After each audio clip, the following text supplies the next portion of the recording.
After being taken to a hospital for a drug overdose, Anthony Hoover woke up in the middle of having surgeons cutting him open to harvest his organs. Hoover's sister noticed his eyes open and look around with emotion, but she was told that it was just reflexes.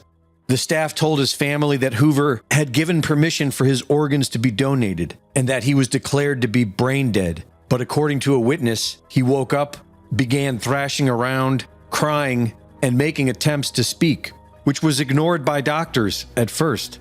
An hour later, the doctors finally stopped because he was showing too many signs of life. Hoover is now recovering from these wounds. This is not an abnormal event. In the medical industry, there is a huge demand for living organs, which is why the term brain dead was invented. The way it occurred was that Christian Bernard did the first heart transplant in South Africa in 1967. 3 days later, they did the second heart transplant. And you don't know where that is, but I'll tell you. It was done in Brooklyn, New York. And what they did is they cut the beating heart out of a 3-day-old baby and transplanted it into an 18-day-old baby.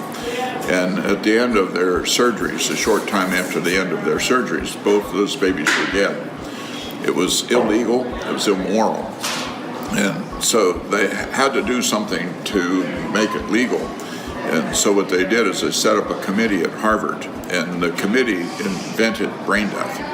The committee did not do studies on dogs or cats or rats. They didn't collect data on human beings. They just invented brain death. It doesn't get better. It keeps getting worse after that. Then a lot of people think that brain death means flat brainwaves.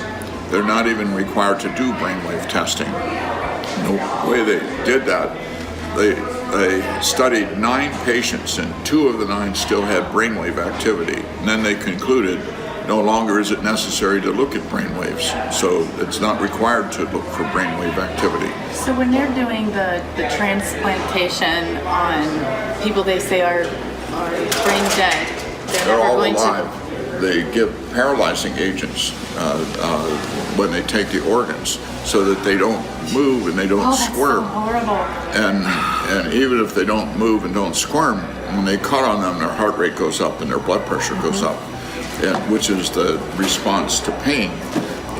But they can't demonstrate that they have pain. Because they're paralyzed. They medically paralyze them. Yeah. So they can't respond by... That's right.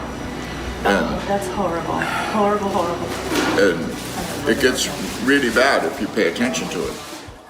Apparently, we are having a human organ shortage. The United States has a very severe organ shortage. Every year, there's over 100,000 people waiting for organs, and there's additions on a weekly basis to that list, and fewer people coming off the list. And so we're in this constant state of crisis, trying to find organs for people in need. The demand for young, healthy human organs is much greater than the available supply. And while we are mostly told about the life-saving aspect of organ donation, private industry is hungry for young living bodies too. Medical research personnel call these beating heart cadavers. And according to MIT Technology Review, donated bodies are powering gene-edited organ research. As more and more young people overdose on fentanyl, the human organ business gives thanks. An unexpected silver lining to the epidemic of drug overdose deaths. Drug overdoses are now one of the leading causes of death in organ donors, especially among young people. Drug overdoses have spiked since the opioid epidemic started sweeping the nation, and health experts say the only silver lining has been the increase in life-saving organs for transplants. Organ donors who have died from drug overdoses have increased by 500%. 500%, that's huge. That's huge. A trend they really started to notice 4 years ago.